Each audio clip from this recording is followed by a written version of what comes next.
Well, the Ole Miss LSU rivalry just got a lot spicier, and we've got officially 5 new hires in the SEC. Who made the best one? Locked On SEC starts right now. You are Locked On SEC, your daily podcast on the Southeastern Conference. Part of the Locked On Podcast Network, your team every day. And what's happening, everybody? Welcome into Locked On SEC. I'm Chris Gordy. Thanks for making us your first listen every day. We're part of the Locked On Podcast Network, now the #1 sports podcast network out there, free and available wherever you get your podcasts, and also available now on the Gulf Coast Sports and Entertainment Network, broadcasting daily across Alabama, Louisiana, and Mississippi. Today's episode brought to you by Game Time. Download the Game Time app, create an account, use our code LOCKEDONCollege, get $20 off your first purchase. All right, let's start by putting the Lane Kiffin saga to bed as he officially has taken the LSU head coaching job. LSU announcing the hiring of Lane Kiffin on Sunday officially. Their athletic director, Verge Osbury, announcing in a statement, "We are thrilled to welcome Coach Kiffin as the next head coach of the LSU football program.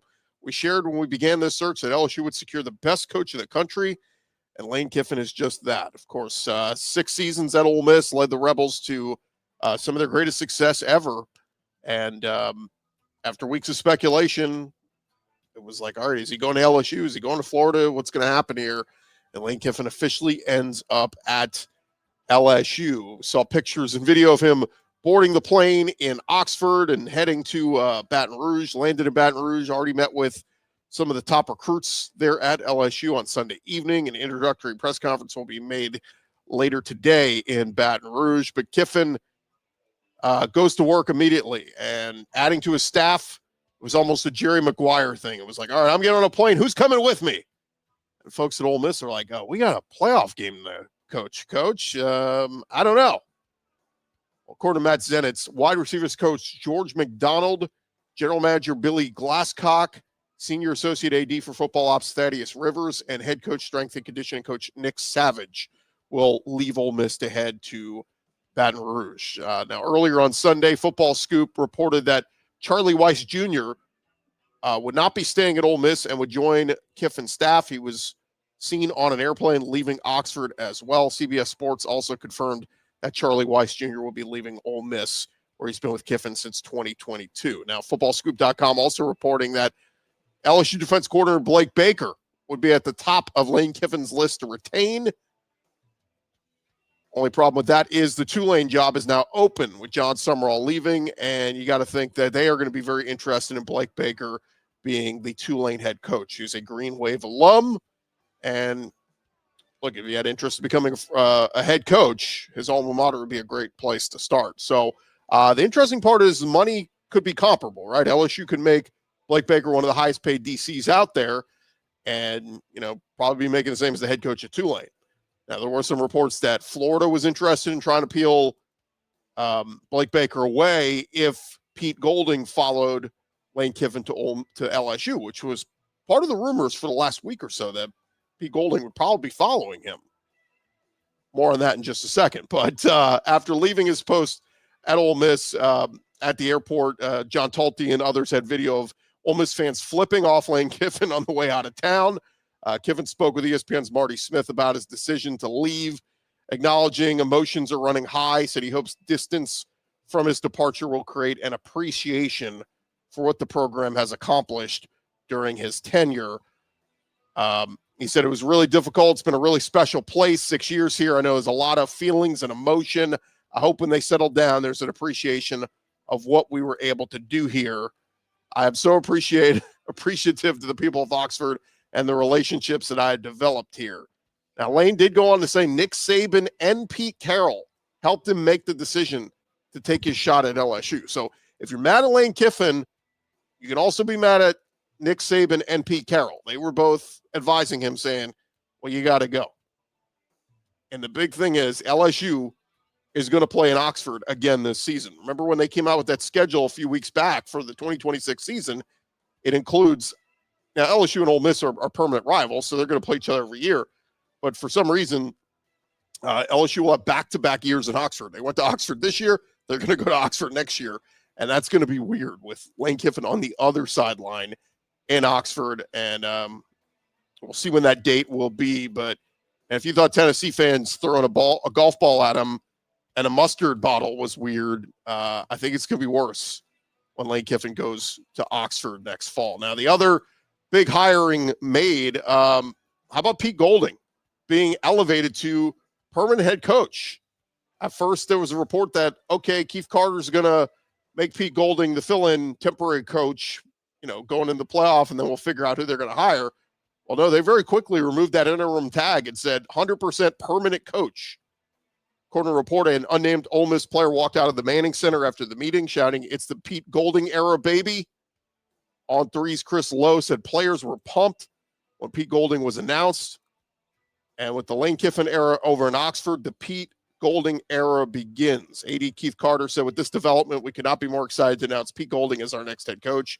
Today's team meeting was a clear indicator of his ability to galvanize our squad." Pete Golding saying to the Ole Miss family, "Thank you for your support and belief. I'm excited for what's ahead, and I can't wait to attack this challenge together."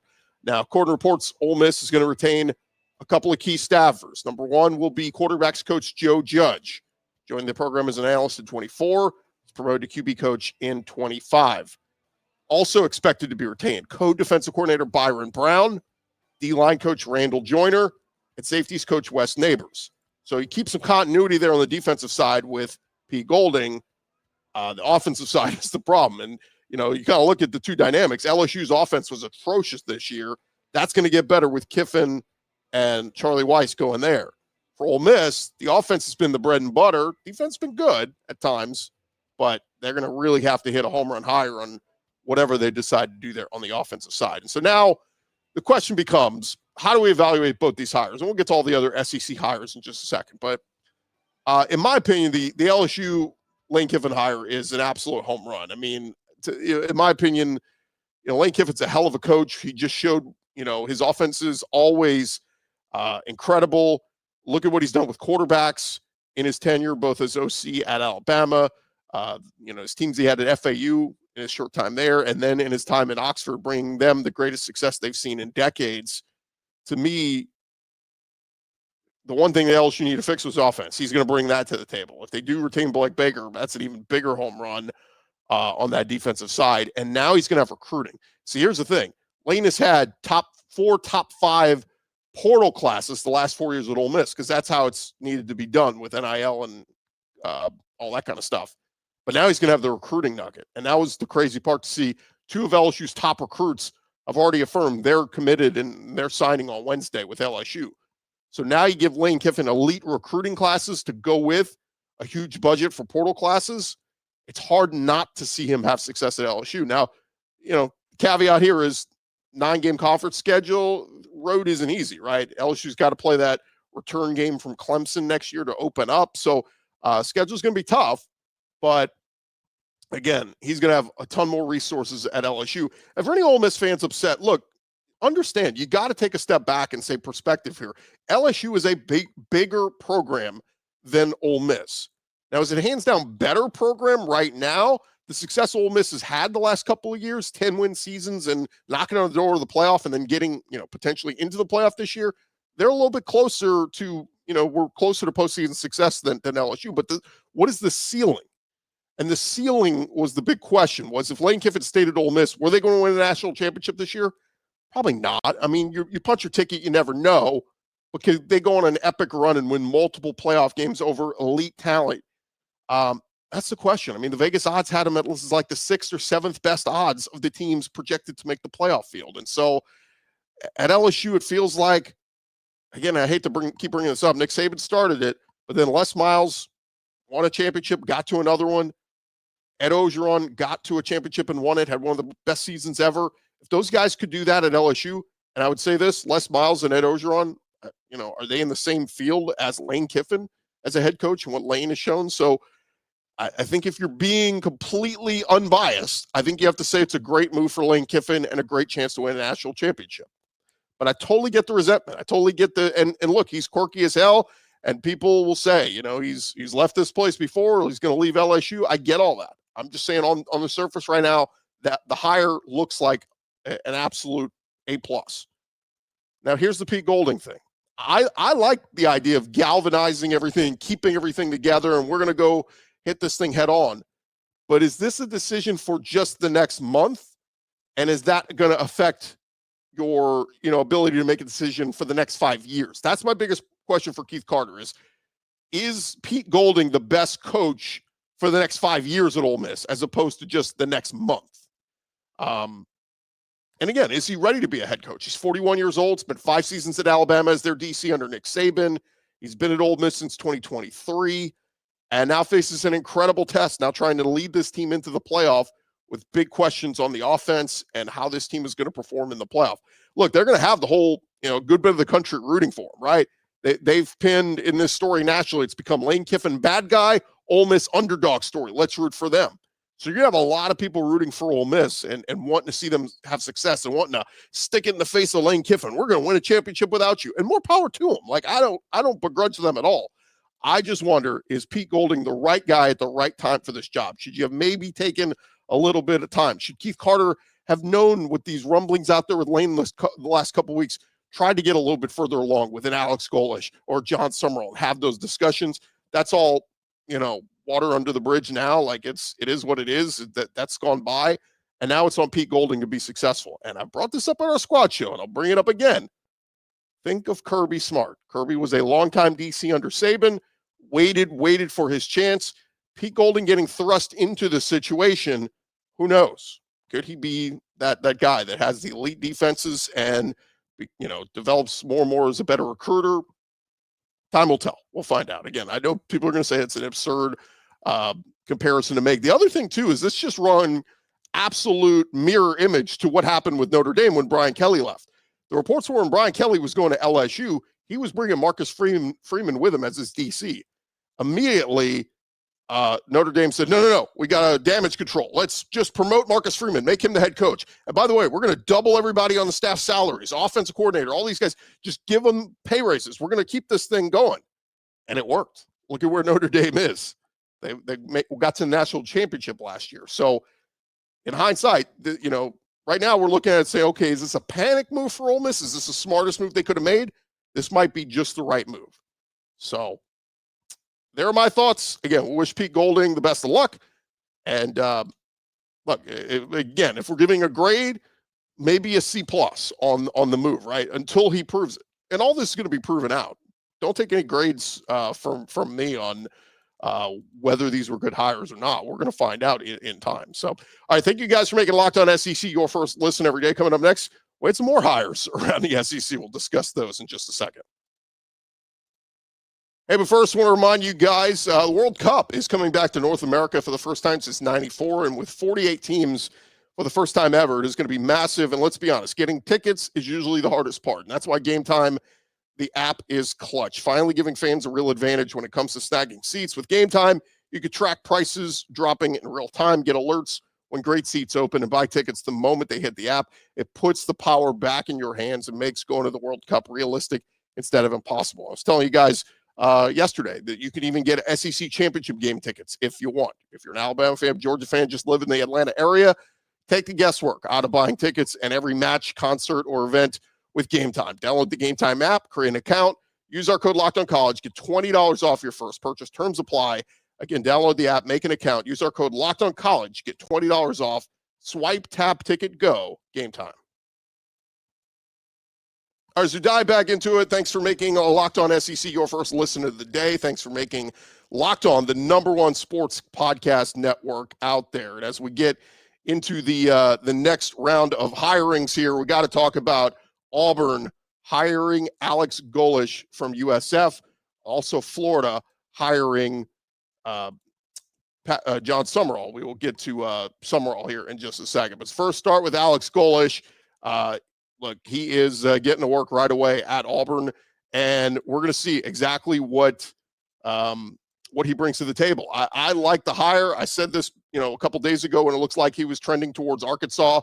He's a guy who is a Heupel disciple. Yes, I keep harping on that, but I do like that. The offense he ran there with Byron Brown and that offense at USF. He's had great success with the Bulls. I think he's going to bring a good brand of offense to the plains of Auburn, and they're up Auburn is going to host a Welcome to the Plains event on Monday, starting at 11 a.m. Central. The event will wrap up with his introductory press conference at noon, all live streamed. Golesh comes to Auburn after a 23-15 record at South Florida, and he's starting to build out his staff, according to reports. He's going to bring General Manager and Chief of Staff Andrew Warsaw to head up his front office. Former Auburn player Cody Burns is going to join his staff as an assistant. He was his co-OC in Tampa. His Director of Scouting, Alex Fagan, is following him. And other hires include OC Joel Gordon, O-line coach Tyler Hudenick, cornerbacks coach DeMarcus Van Dyke, and head strength coach George Corides. And he will be introduced, like we said, on Monday. So big pickup there. And look, kudos to Auburn. They move quick, right? I mean, this DJ Durkin thing was kind of lingering. Okay, are they gonna make Durkin the head coach if he wins the Iron Bowl? I think that was very much on the table on Saturday night. And by 10 a.m. Sunday morning, it was, no, it's not Durkin. We're going to go with Alex Golesh. And this is what I call a catch a rising star. Both these guys coming from the G5 level, but if they are good, you maybe find the next up-and-coming superstar in college football. And the other one is Jon Sumrall. Florida revealing that they have introduced Jon Sumrall as their head coach. Scott Strickland announcing Jon Sumrall is a proven winner and an exceptional leader who has built success programs at every stop, obviously at Troy and then Tulane. Brings tremendous energy, strong recruiting relationships, a philosophy rooted in toughness. Sumrall did put out a quote. He said, one of my first priorities will be to assemble an incredible staff, including an offensive coordinator who understands that at Florida, having an explosive offense isn't optional, it's mandatory. And then we also heard news that David Caldwell would become Florida's new football GM. And according to one report out there, they said a name to keep an eye on for Florida's OC, right? If they want to go make a big splash hire, pay a ton of money to somebody to come be that guy, they said keep an eye on Brian Daboll, who just got fired this past NFL season, had success as OC at Alabama for a year under Nick Saban. Daboll and Caldwell were former high school teammates in Buffalo, New York. So there's a connection there. That one would be really interesting to see if Brian Daboll would end up as the Florida OC under Jon Sumrall. But they're not rushing it. While we're going to see Lane Kiffin introduced at LSU today on Monday, we're going to see Alex Golesh introduced on the Plains at Auburn on Monday. They're going to take a little time with Jon Sumrall at Florida because his former role still requiring his services. He's led Tulane to a 10-2 season, and they're playing in the AAC title game slated for 7 Central this Friday in New Orleans on their home turf against North Texas. So he's going to, after he finishes coaching, he will officially take over the Gators, but he's going to play in the AAC title game. And then, of course, we'll see if they end up going to the playoff. If they get into the playoff, he'll still be Tulane's head coach for a little bit longer. But Florida's okay with him doing this. And see, here's the tough part of, where we talk about the blame on Lane Kiffin and all this. Everybody's pointing fingers. Is it Keith Carter? Is it Lane Kiffin? All this. These guys at the G5 schools that have a chance to make the playoff, they're able to stay at their schools. We're seeing it with Eric Morris in North Texas. He took the Oklahoma State job. The difference here is, and everybody's blaming the schedule. It's not the schedule here. We're like, we got to change the schedule. I agree with it, but that's not the case here. The case here is Lane Kiffin is leaving Ole Miss for LSU, one of your bitter rivals. With signing day happening this week, it just would have been very awkward. Golesh leaving USF for Auburn, it's a different animal, but okay, he's getting to work right away. But Sumrall leaving Tulane, going to Florida, Florida's willing to wait. They're like, no rush, take your time, finish your great success, because all that is added success they can add to his resume there and beat their chest to go, hey, we had a guy who just made the playoff last year at Tulane. So anyway, just wanted to kind of discuss that differentiation of why it's not hypocritical, but there's a lot of different blame and fingers to point here. And again, like a lot of people said, Lane should have known the minute he knew he was even considering LSU and thinking about it, it should have been, hey, look, I understand I can't keep coaching this Ole Miss team. I'm going to your rival. Lane wanted to finish coaching and wanted to finish the season, and that just will not happen. Ole Miss will go to the playoff without him.